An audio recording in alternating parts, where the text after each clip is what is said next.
Hello students, कैसे हैं आप सब।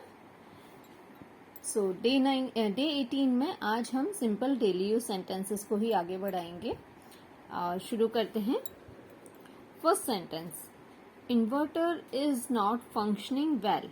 तो जैसा मैंने आपको पहले भी बताया था कि अगर कोई मशीन काम नहीं कर रही है तो उसके लिए हम एक और नया वर्ड यूज करते हैं, that is called mall functioning. तो हम इन्वर्टर के लिए भी दोनों तरह से सेंटेंस बना सकते हैं, बट बेटर कौन सा होगा? Second one, inverter is mall functioning. First भी ठीक है, inverter is not functioning well, लेकिन प्रॉपर सेंटेंस की अगर हम बात करें, एक अच्छे सेंटेंस की बात करें, तो inverter is mall functioning better है। इसका हिंदी मीनिंग वही है, इन्वर्टर ठीक से काम नहीं कर रहा है। Second sentence, do not lean against the wall. यहाँ पर एक नया वर्ड आपके लिए आया है जो अभी तक हमने नहीं किया था, दैट इज लीन, LEAN। लीन का मतलब होता है किसी का सहारा लेकर टिकना या खड़े होना। तो जब भी हम टेढ़े खड़े होते हैं, सीधे नहीं हैं या टिके हुए हैं किसी से, तो लीन वर्ड यूज होता है। तो इसके अलग अलग सेंटेंस के यूज मैं आपको बताऊंगी इसमें ही। जैसे do not lean against the wall, दीवार पर सहारा मत लो या दीवार से टिककर मत खड़े हो। Do not lean against the अलमीरा, सेम यही, अलमीरा से टिककर खड़े मत हो या अलमीरा का सहारा मत लो, अलमीरा पर सहारा मत लो। Do not lean against it, अब यहाँ पर हमने इट वर्ड यूज किया है, यानी किसी भी चीज के लिए हो सकता है। किसी भी चीज का अगर कोई व्यक्ति सहारा लेकर खड़ा हुआ है तो आप ये सेंटेंस बोल सकते हैं, do not lean against it, इस पर या इसका सहारा मत लो। नेक्स्ट आगे बढ़ते हैं। आपने कई बार सुना होगा, कई लोग बात करते करते आपस में ही एक सी चीज बोल देते हैं और फिर बोलते हैं टच वुड।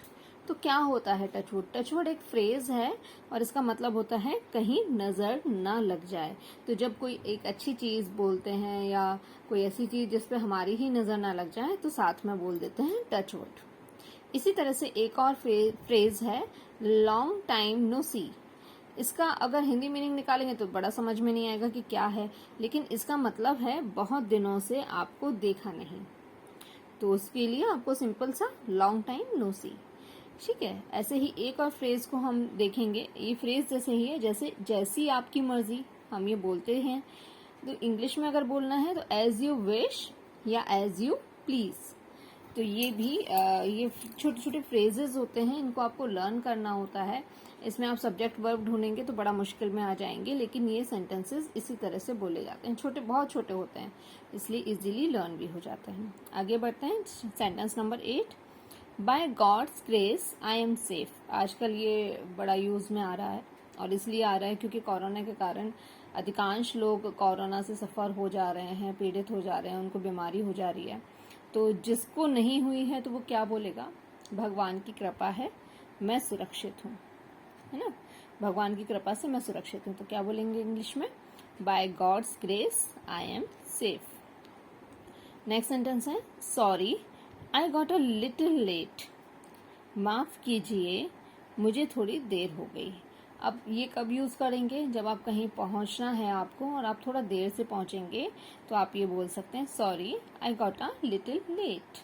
अब यहाँ पर आप सभी शब्दों को समझ पा रहे होंगे, आई होप। तो इसमें बस यही है, माफ कीजिएगा, मुझे थोड़ी देर हो गई। लास्ट सेंटेंस लेते हैं, और ये बड़ा अच्छा सेंटेंस है, प्लीज हेल्प योर सेल्फ। इसका मतलब है कृपया अपने आप लीजिए या अपनी सहायता स्वयं कीजिए।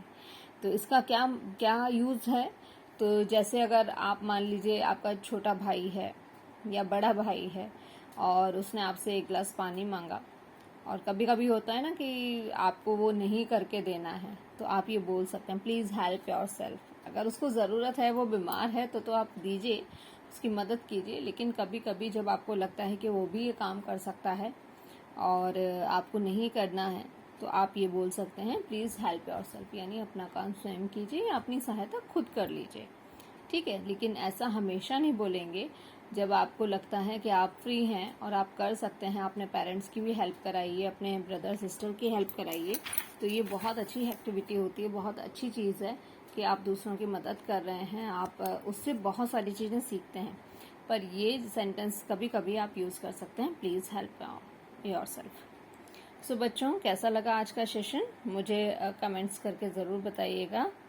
Stay safe, stay at home. Bye bye.